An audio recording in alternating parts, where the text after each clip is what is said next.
What's happening, fam?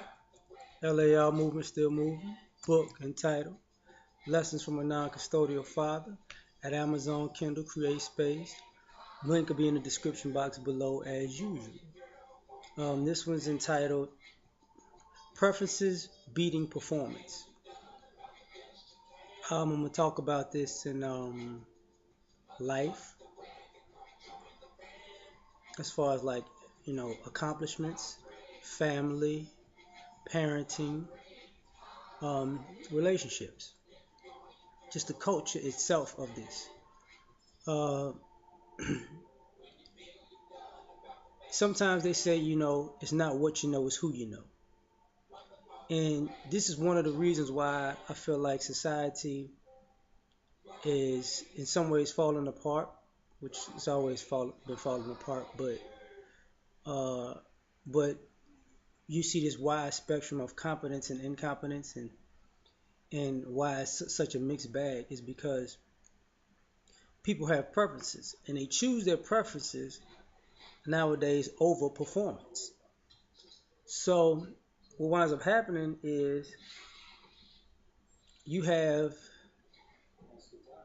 highly skilled people in a trade, or who've mastered something, in the same room with people who have mastered the art of getting chosen and are not highly skilled.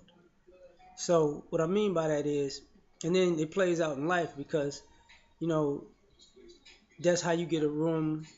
I remember one of my favorite movies back in the day was Armageddon, when the guy was telling them how to put the bomb inside the asteroid to blow it up, and the military, I think the general was like, such and such told us we could just shoot a couple nukes at us, and the physicist was like, yeah, I know that guy. I went to school with him. You shouldn't be taking advice from a guy who got a C in that subject. And dude had to shut up. That's how preference and performance winds up making out. See, when you're in growing up, people like certain people more than they like other people. And this is how you have people who, and I saw this when I was younger. There were people who had good grades. They made the honor roll. They made the honor society or whatever. I forgot the name of it. It's been a long time. Some people made Mensa, and some people were actually smart individuals. But other people were just people that teachers chose. I like you, so I'm gonna give you a B. I like you, I'm gonna give you an A. I like you, I'm gonna give you extra credit. And these people, and you had these two same people in the room, and you come to find out that you know you got a room full of geniuses and a room full of idiots with the same GPA. It wasn't that some people were book smart and some people had more common sense. No, they were all looked at as book smart, but half of them were smart and half of them were idiots because people preferred these people over other people.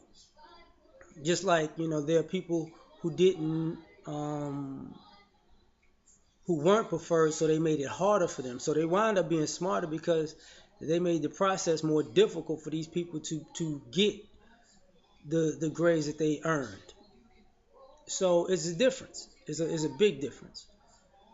You when I got to college, this is why I used to talk about people.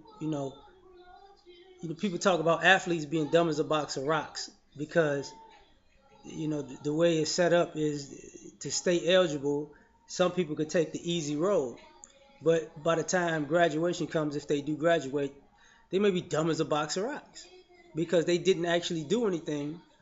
They didn't work. They didn't develop their minds. They developed the habit of networking their way out of effort, which winds up happening in life. You see a lot of people networking their way out of effort.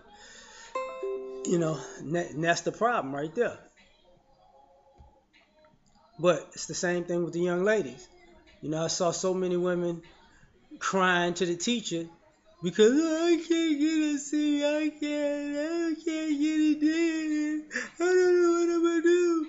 Motherfuckers on the dean's list, not from her actual grade that she earned, but the grade that she's cried for. you know. But then you get out in life, and people have these preferences of, and they know how to play the game of preferences. Thus, when it comes to hiring, there's a they say, people who look better um, get better jobs, and people who look better actually get um, more opportunity because people feel like, oh, they look the part.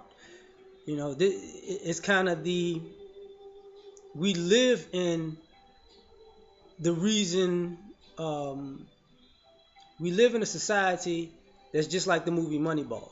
Well, this guy looks like he can do everything, and he look at him. He's a physical specimen, and that's how people wind up hiring people. They look like they're physical specimen. Oh, they're this tall, and they're this beautiful, and I know they must be smart, and they're fucking idiots, right?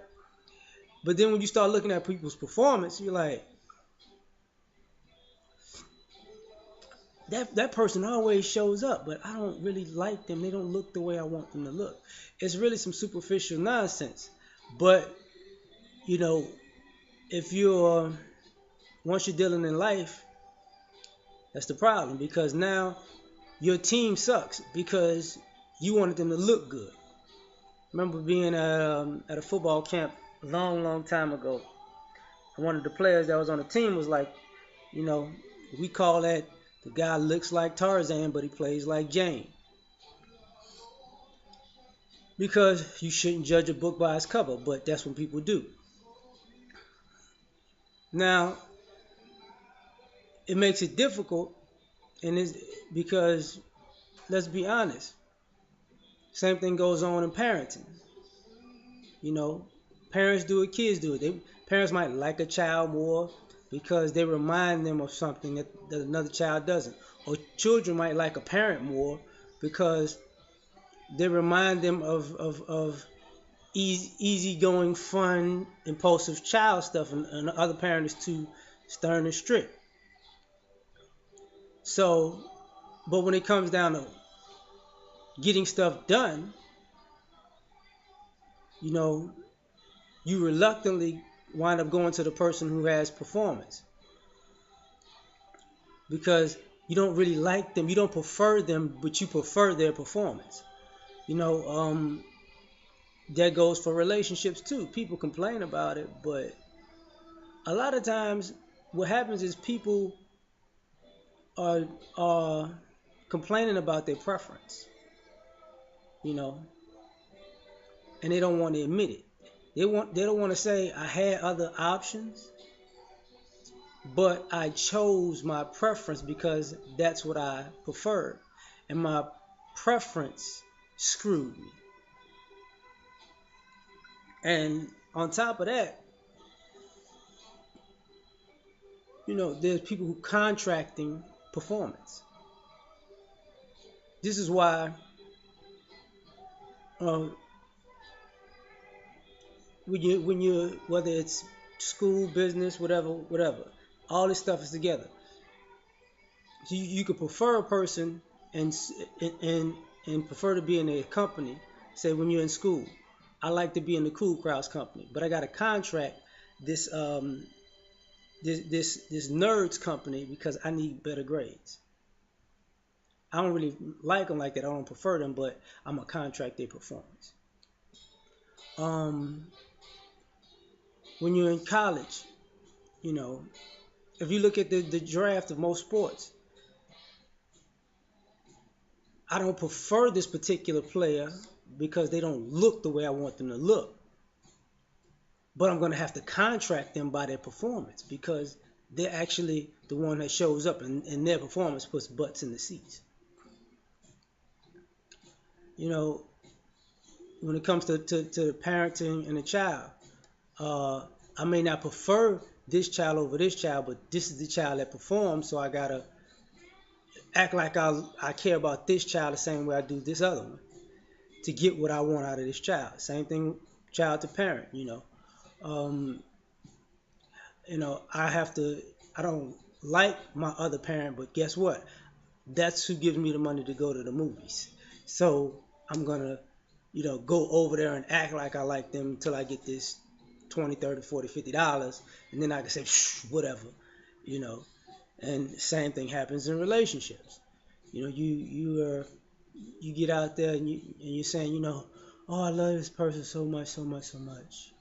But I'm gonna contract these people the friend to help me fix my car, the friend to help me move my furniture, or the friend to console me because I'm contracting the part of the relationship that I'm supposed to get with the person I prefer that I'm not getting.